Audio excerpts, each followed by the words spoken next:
만 하루도 남지 않았습니다. 네.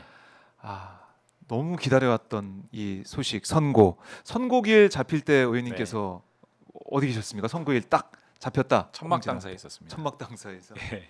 너무 좋으셨죠? 그날 그 아침 이른 시간에 정부 서울청사 앞에서 마은혁 재판관 맞아요. 임명하라는 네. 우리 당 지도부 기자회견에 같이 참석했다가 음, 이제 천막당사에서 이동하고 그날 천막당사 대기조였거든요. 담당 의원 담당 의원. 거기서 기다리는데 네. 이제 기사가 떠가지고 정청래 위원장님이 이제 먼저 올렸죠. 네.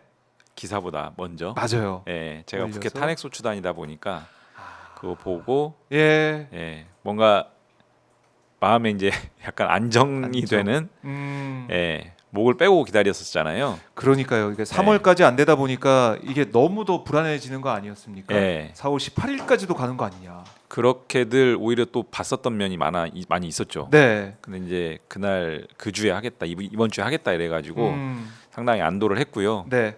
주식시장도 굉장히 안정화됐더라고요. 그러니까 아마 내일 파면 선고 나오면은 또 시장이 발빠르게 반응할 거다는 생각도 드는데 네, 내일 선고 뭐 저희가 이제 24시간 지나면 알겠지만 네. 결과 어떻게 좀 예상하십니까? 일단 제가 이제 몇 차례 강조한 게 네. 이번 사건은 이제 탄핵 소추 사유 자체가 굉장히 간단하고 명징하기 때문에 그 법리의 영역에서 법률의 영역에서는 각하결정문, 기각결정문 쓰는 것은 불가능하다. 그래서 우리 헌법재판관 분들 8분이 그 합산을 해보니까 네. 총 법관 재직 경력이요 247년. 아, 네. 8분 다 합치니까 네. 247. 한 분당 평균 약 31년 정도의 법관 생활을 했어요. 예. 그러니까 말하자면 법리와 법률 해석으로 이제 살아온 인생이죠.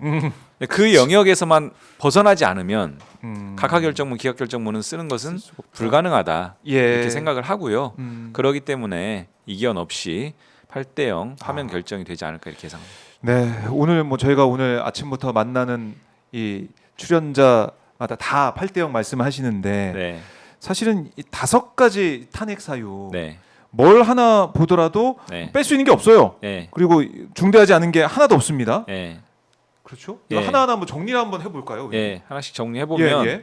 그러니까 사실 상대방 예를 들면은 뭐 국민의힘이라든지 음. 또 극우 세력이라든지 또는 보수적인 학자들 얘기를 들어보면 네. 각하 기각 주장은 합니다. 아, 그런데 제가 토론회에 나가서도 몇 번 물어보면 예. 구체적인 근거를 뭘로 보시냐, 왜 각하라고 왜 기각이라고 생각하시냐 물어보면 네.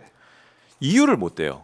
아, 그냥 이렇게 얘기합니다. 아, 지금 현재의 그 평의 과정이 예상보다 상당히 길어지고 있기 때문에 뭔가 이견이 상당히 있는 것 같다.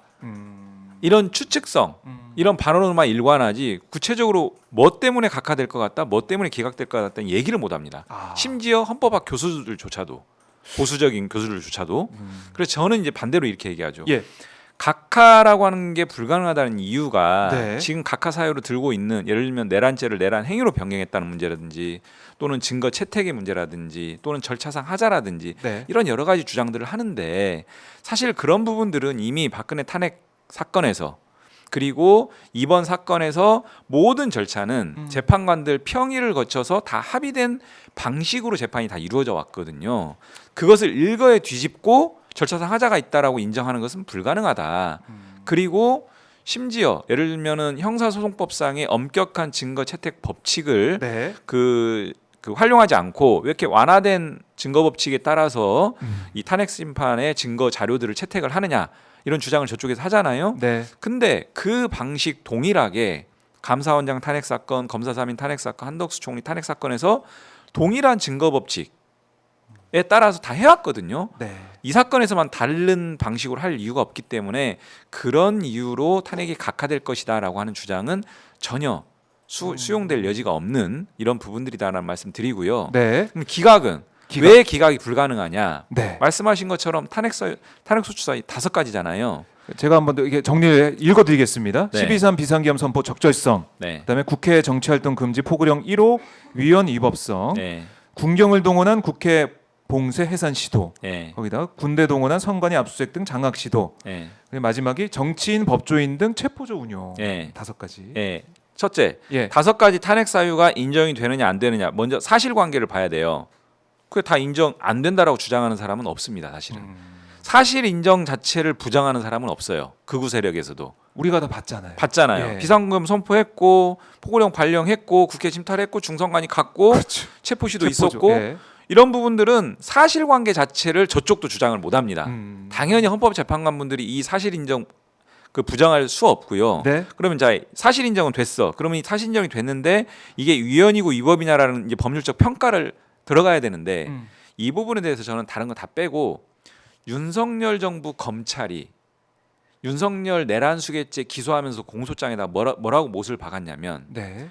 이 5가지 탄핵소추 사유들은 헌법에 규정되어 있는 국민주권제도, 사법제도, 의회제도, 정당제도, 선거관리제도 이런 핵심적 제도들을 파괴하기 위한 목적으로 국헌문란 목적에 폭동을 일으킨 것이다라고 이 사건을 규정을 합니다. 그러면 이것은 위헌 위법의 정도를 넘어서서 헌법 자체를 붕괴시키는 거예요. 아까 제가 열거했던 여러 가지 헌법상 제도들은 그 중에 하나만 무너져도 국가 전체가 흔들거리는 거거든요. 예. 근데 그 여러 헌법의 핵심 제도들을 음. 다 파괴하려고 하는 행태라고 했다는 거죠. 네. 누가? 윤석열 정부 검찰이. 이렇게까지 규정했기 때문에 5가지 탄핵 소추 사유에 대한 사실관계 다 인정되고 이 인정된 사실관계가 얼마만큼 중대한 위헌 위법인지도 다 확인이 되는 거고요. 네.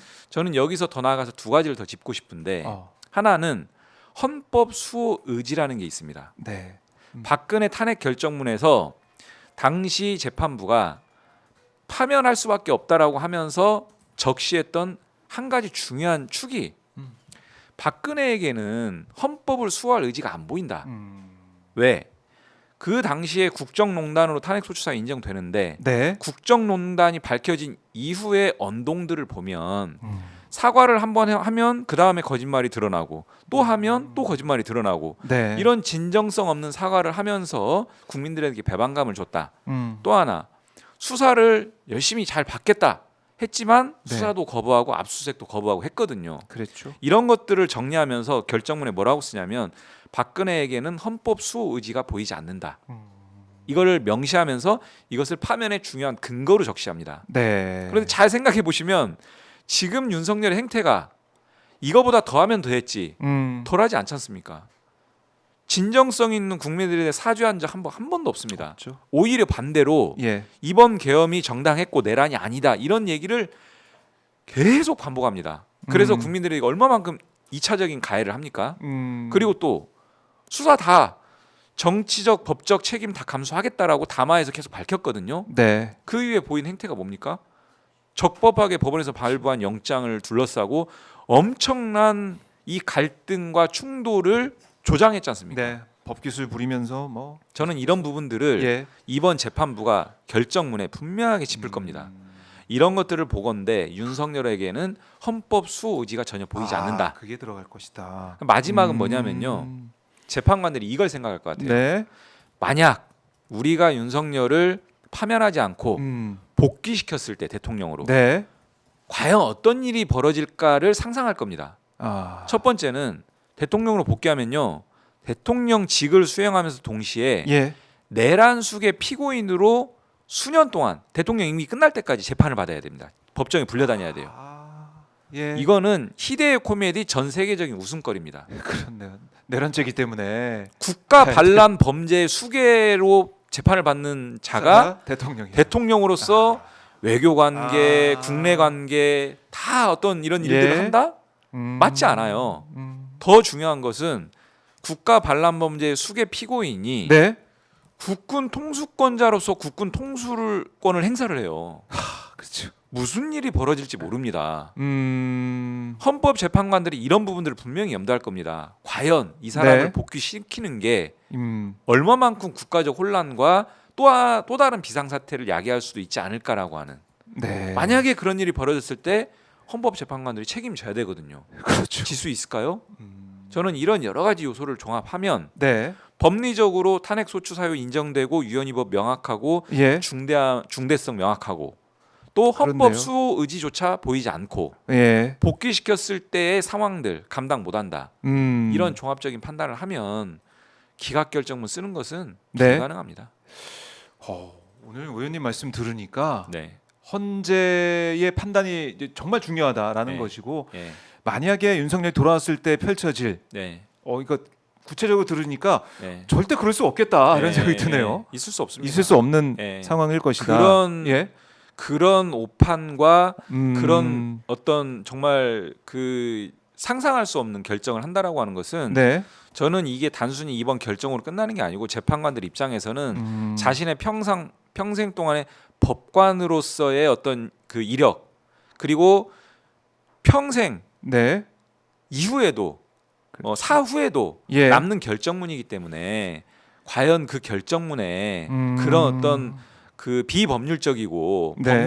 법리에 반하는 어떤 내용을 억지로 넣어가면서 다른 판단을 할까? 예. 그건 좀 상상하기 좀 어렵다 이런 생각이 상상하기 듭니다. 어렵다. 그래서 제가 만장일치를 또 얘기하는 이유가요. 네. 결론에 영향을 주지 못하는 소수 의견 반대 의견을 밝힐까? 과연 정말 만약 5대 3으로 결론에 영향을 주는 반대 의견이라면 네. 도발을 할 수도 있을 것 같습니다. 그런데 저는 5대 3이라는 결론 나올 수가 없다라고 우리가 다 얘기를 했잖아요. 예, 마흔이요. 그건 불가능하다. 예, 임명 문제였기 때문에. 위헌적 상황을 그대로 용인한 꼴이기 때문에 그건 불가능합니다. 네. 그런데 그러면 남는 것은 6대 2, 7대 1인데 8대 0인데 6대 2, 7대 1과 같은 반대 의견이 소수로 남는 거에 그 편에 쓸 재판관은 없을 것 같아요. 왜냐? 아까 말씀드린 것처럼 반대 의견을 쓰려면 법리 바깥에서 써야 돼요. 법리 바깥에서 어떤 정치적 진영 논리를 끌어와서 써야 돼요. 네. 그렇게까지 하면서 정작 결론에도 영향을 못 주는 이런 결정은 하지 않을 거다. 무리수 네. 부리지 않을 것이다. 오늘 법률위원장 이용우 의원께서 정리해 주신 이 말씀을 들으니까 좀 명쾌하게 다시 한번 우리가 안정을 좀 찾을 수 있고 네. 초조한 마음을 좀 달랠 수가 있는데 그럼에도 불구하고 우리가 끝까지 네. 우리의 네. 목소리를 내면서 지켜봐야 됩니다. 헌재를. 맞습니다. 네. 주기현 판사가 그런 결정을 내릴지 심우정이 즉시 항고를 안 할지 검찰이 이런 모습을 보일지 우리가 몰랐잖아요. 맞습니다. 끝까지 방심할 수가 없고 네. 윤석열이 내일 나올까요? 안 나올까요? 저는 안 나올 것 같습니다. 안 나올 것 그러니까 같다. 어떤 분들은 예. 안 나올 것 같지만 어. 일반적이라면 안 나올 것 같은데 왜 예상을 하거든요. 주장은 뭐 국민의힘이든 누구든 다 그렇게 주장을 하지만 그네들도 네. 속으로는 이 사건 안 되는 사건이다라는 건 이미 진작부터 다 알고 있어요. 다 알고 있기 때문에 그 파면 결정을 법정에서 직접 받고 싶지는 않을 것 같아요. 그런데 일부 의견은 윤석열의 성향상 네. 나와서 그거에 굴하지 않고 선동적 발언을 할 수도 있다. 이런 얘기를 하는 분들도 계셔요. 네. 근데 저는 정말 지금까지는 그래 왔지만 파면 결정이 나오는 그 부분에 대해서 최소한의 양식이라도 있다면 이제는 국민들에게 더 이상의 혼란과 네. 국가적 어떤 이런 혼란, 국민적 고통을 가중시키는 메시지가 아니라 마지막으로 이런 부분들을 수용하고 네. 사죄하는 이래서 더 이상의 혼란이 가중되지 않도록 하는 마지막으로서의 최소한의 양식 있는 발언을 좀 했으면 좋겠다. 네. 이런 생각이 듭니다. 그래요. 최소한의 양심을 우리가 좀 바라고 있긴 하지만 그게 참 어려워 보인다 이런 상황이고요.